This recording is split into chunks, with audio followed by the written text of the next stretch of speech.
자광. 대불법의 자광은 지금 미국 최대의 도시 뉴욕의 마천루에도 내리쬐고 있었다. 야만부터 시내치를 태운 비행기는 10월 13일 오후 6시 30분에 토론토를 출발하여 10월 13일 오후 2시가 지나 뉴욕 국제공항에 도착했다.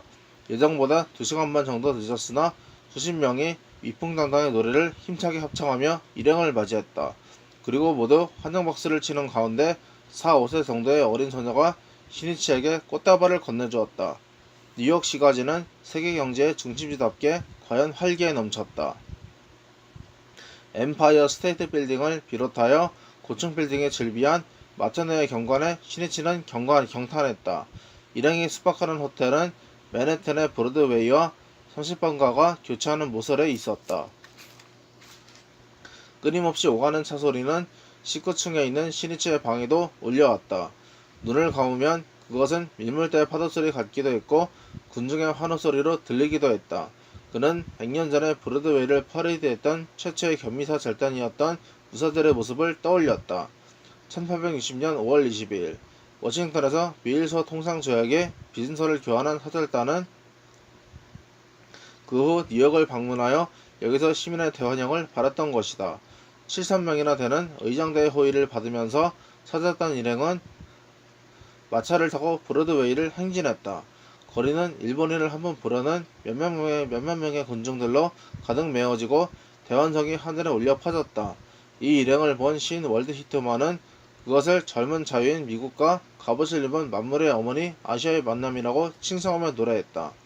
서쪽바다를 건너 일본에서 온 그을린 붉은 밤에 두 자루의 칼을 찬 예의 바른 사절들, 지붕 없는 마차에 편히 몸을 기대고 모자로 쓰지 않고 움직일 낌새도 없이 오늘 맨해튼의 거리를 행진한다. 히트만은 이 동양과의 만남으로 미국에 결여된 것들이 보충되어 이 나라가 완전해질 것을 꿈꾸고 있었다.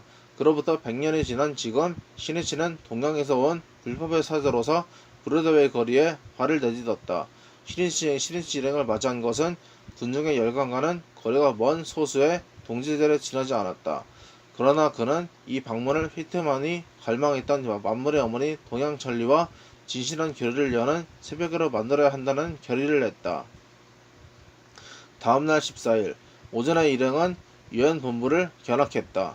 마침 9월 20일부터 시작된 제15회 유엔 총회가 한창이었다. 이 총회에는 동서의 양 거두인 소련의 흐르시초프 수상, 미국의 아이젠하워 대통령을 비롯하여 국가원수 10명, 수상 13명, 의무부 장관 57명 등 세계 얼굴이 모여 인류의 의회, 유엔에 걸맞는 순회총회가 되었다. 또 총회 중에 카메룬, 토고, 마다가스카르 등 17개국의 유엔 가입이 인정되었다. 이 나라들은 키프로스를 제외하고 모두 아프리카 대륙의 신생 독립군이었다. 이로써 유엔 가입국은 총 99개국이 되었으며 그 가운데 아시아 아프리카 그룹이 45개국이었다. 즉 아시아 아프리카 그룹이 토의의 결정을 좌우하는 큰 힘이 되어 세계 정치 지도가 대폭적으로 수정된 총회였다고 해도 좋았다. 그러나 세계 각국의 순회가 모이고 가입국은 증가했지만 또다시 동서의 균열이 깊어진 총회는 폭풍의 양상을 드러내고 있었다. 일반 토의 이틀째에 해당하는 9월 23일에 흐르시초프 수상의 연설로 총회는 갑자기 긴장이 고조되었다. 흐르시초프 수상은 아프리카 각국의 유엔 가입의 환영의 뜻을 표한 후 유투기의 스파이 비행에 대해 언급하면서 미국이 세계 긴장 완화를 방해하고 있다며 격렬하게 비판했다. 더욱이 식민지 제도의 즉각적인 전면 철폐를 갑자기 제창했던 것이다. 또 서방 국가에게 유리한 후보자만 유엔 사무총장으로 선정해 왔다면서 한마숄드 사무총장에게 비판의 화살을 돌렸다. 그리고 유엔 사무총장이라는 자리를 폐지할 것을 호소하고 그 대신 서방 국가, 사회주의 국가, 중립국의 각 그룹 3명의 대표로 구성된 유엔 집단 집행기관을 설치하자는 유엔 개혁안을 내놓았다. 동서의 불신이 깊어지는 가운데 나온 강경한 제안이었다. 당시 서방 국가로서는 어느 제안도 받아들이기 어려운 것으로 모두 의도적인 도발로밖에 보이지 않았다. 특히 사무총장의 폐지는 유엔에 대한 도전이라는 강한 인상을 서방 국가에게 주었다. 해빙 모드가 감돌던 전년에서 일변하여 총회의 분위기는 대단히 험악했다. 유엔 사무총장의 퇴진 요구에 한마실드 사무총장이 사임 의사가 없다는 표명을 했을 때 후르시초프 수상은 테이블을 쾅쾅 두들기며 불만을 표했을 정도였다.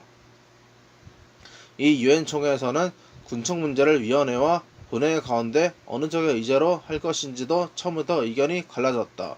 소련은 본회의 의제로 할 것을 주장했고 서방 국가는 소련의 요구는 선전을 노린 것이라고 반론. 그러자 흐르시초프 수상은 연단에서 양팔을 휘두르며 이렇게 응수했다. 군축을 할 마음이 있는지 없는지다. 당신들이 군비 경쟁을 원한다면 그것으로 좋다. 소련의 로켓은 지구 어디라도 날아갈 수 있다. 우주 어디로도 쏘아올릴 수 있는 능력을 가지고 있다. 이 상태가 계속된다면 어떻게 되겠는가? 이에 대해 프랑스와 미국 대표가 맹렬하게 대화하는 장면도 있었다.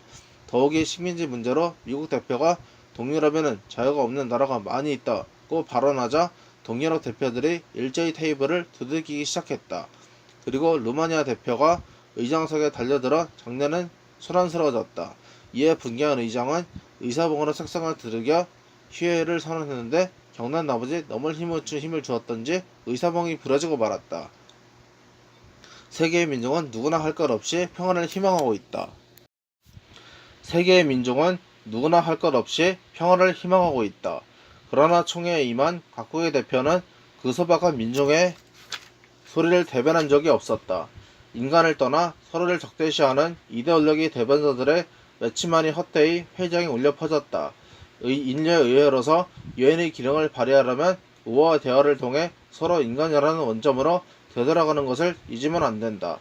야마모토 시네치 일행이 유엔 본부를 방문한 것은 흐르시초프 수상이 25일간의 유엔 체제를 마치고 귀국길에 오른 다음 날이었다. 일행은 위원회, 본회의의 의사를 방청했다. 독립한 지 얼마 안 되는 아프리카 국가들 대표의 표정이 생기 발랄했던 것이 인상적이었다. 식민지로서 통치받아온 아프리카 국가들에게는 정치, 경제, 교육, 인정 문제 등 온갖 문제가 산적해 있었다. 그러나 대부분의 리더는 젊었으며 긍지와 청신한 활력에 넘쳐 있었다. 강대국의 연로한 지도자들에게 종종 엿볼 수 있는 오만함과 교활함도 없었다. 시니치는 아프리카의 미래에 희망을 느꼈다. 거기에 새로운 시대의 조류가 시작된다는 생각이 들었다. 그는 아키츠키 에이스케에게 말했다. 21세기는 반드시 아프리카의 세기가 될 거네. 이 넓은 나무의 성장을 세계는 지원해 가야 한다. 그의 눈은 먼 미래를 주시하고 있었다.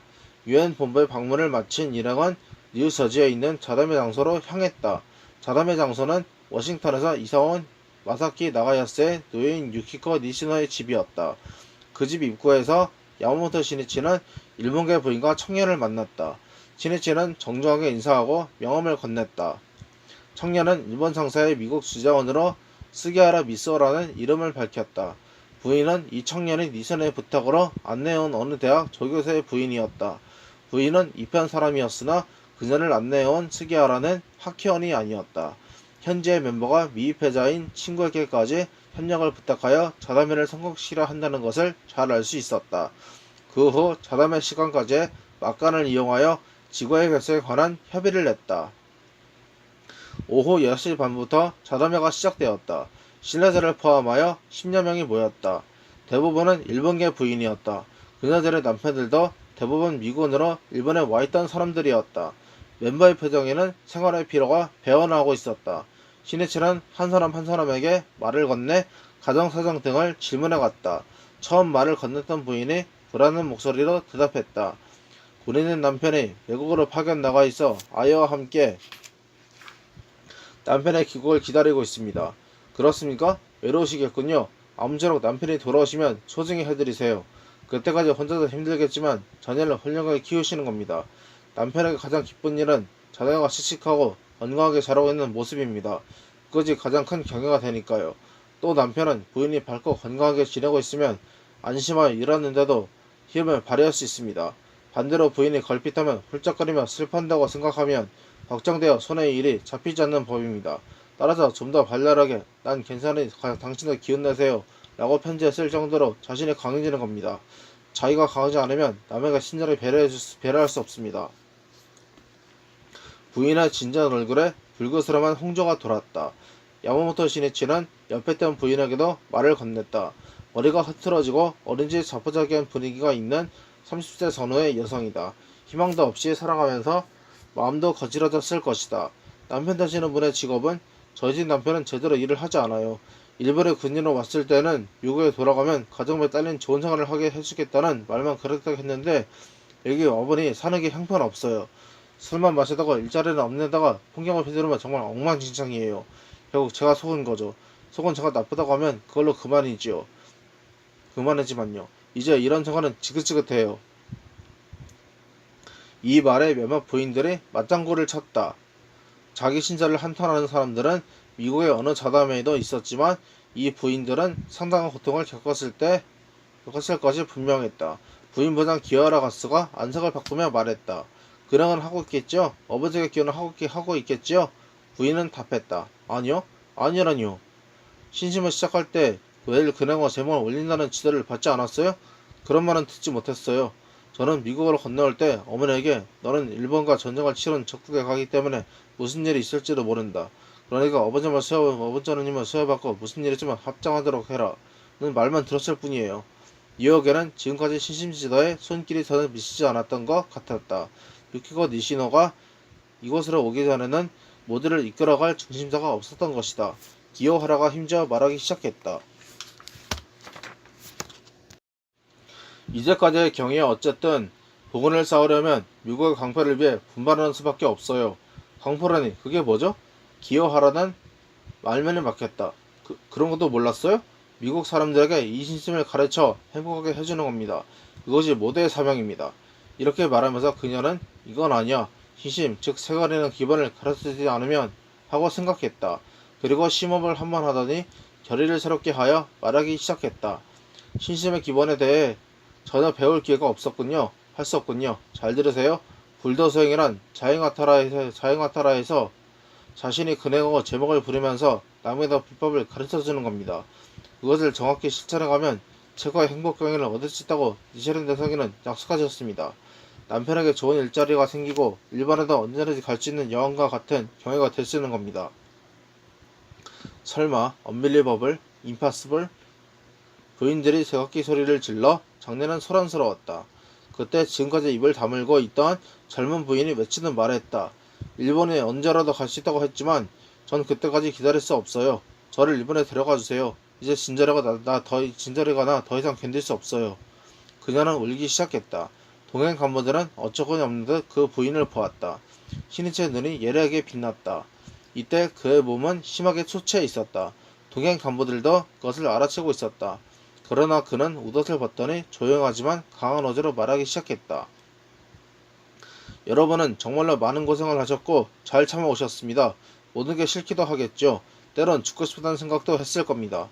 그 괴롭고 슬픈 가슴속을 나는 잘 알 수 있습니다. 그러나 그 괴로움을 행복으로 전환하고 지금까지 흘린 눈물을 복원의 빛으로 전환해 갈 수 있는 것이 불법입니다.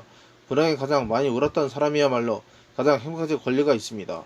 나는 그것을 여러분이 실현할 수 있도록 이 미국에 사서는 겁니다. 사람들 고뇌의 어둠에 불법의 자광을 쏟아지겠다며 시니세트즈는 불타올랐다. 열렬한 기백이 온몸에서 용솟음쳐 그 말은 버즈의 생명을 강하게 뒤흔들어 놓지 않을 수 없었다. 장내의 공기는 일변하기 시작했다. 시니치는 진검승부의 마음으로 말했다. 이 신심으로 나도 행복해질 수 있을까 하고 여러분은 생각하시겠지요. 자담의 장소의 부인들은 일제히 고개를 끄덕였다. 안심하세요. 시심을 관찰하면 한 손으로도 빠짐없이 행복해집니다. 현재 일본에서는 100만 명이 넘는 동지가 행복해졌습니다. 그것이 최대 증명이 아닙니까? 불전에는 이런 이야기가 설해져 있습니다. 옛날에 어떤 남자가 친구 집에서 스테접을 받고 취해 잠이 들고 말았습니다. 친구는 이 남자가 생활이 어려워 한탄하는 일이 결코 없도록 자고 있는 사이에 남자의 우단에 최고로 값비싼 보석을 넣고 꿰맸습니다. 참석자는 빨려 들어가듯 신이치의 이야기에 귀를 기울였다. 이윽고 다른 지방으로 간 남자는 영락하게 끼니를 거를 정도의 가람뱅이가 되고 말았습니다. 그러나 자신의 옷에 그런 값비싼 보석이 들어있다고는 꿈에도 생각하지 않았습니다. 영락할 대로 영락한 남자는 친구와 재회합니다. 친구는 그 남자의 옷에 값비싼 보석을 꿰매 두었다는 것을 가르쳐줍니다. 그 보석을 알게 된 남자가 행복해진 것은 말할 나위도 없습니다. 이것은 법화경에 설해진 의리자의 비유라는 설화입니다. 제과의 보석이란 여러분의 마음에 있는 부처의 생명을 말합니다. 어문전에게 상지하고 광전세파를 위해 싸움으로써 그 부처의 생명을 끄집어내고 최고의 행복경애를 구축할 수 있습니다. 그러나 모처럼 신심하면서 그것을 모르고 오로지 슬픔만 빠져있다면 이 설의 남자와 똑같이 됩니다. 참석자들의 눈이 모두 빛나기 시작했다. 신의체는 상냥하게 말했다. 방금 기어하라 부인부장이 여왕과 같은 경위가 될 수 있다고 말했습니다. 니세른 대성에는 여러분을 부처의 사식이라고 단언하셨습니다. 불법의 눈으로 보면 여러분은 여왕의 지위보다 더 높은 처가의 복원과 사명을 가진 보배의 사람인 겁니다. 그런 여러분이 언제까지나 불행에 허덕일 리가 없습니다. 신의체는 그리고 나서 동행 가문을 소개하고 각자의 체험과 왜 신심에 공덕이 있는가 등을 이야기하도록 했다. 조금 전까지와는 딴판으로 참석자의 표정에는 구두의 숨결이 넘치고 있었다. 동행 가문의 얘기가 끝나자 신의체는 물었다. 왜 신심이 중요한 건지 아시겠습니까? 모두 밝은 얼굴로 고개를 크게 끄덕였다.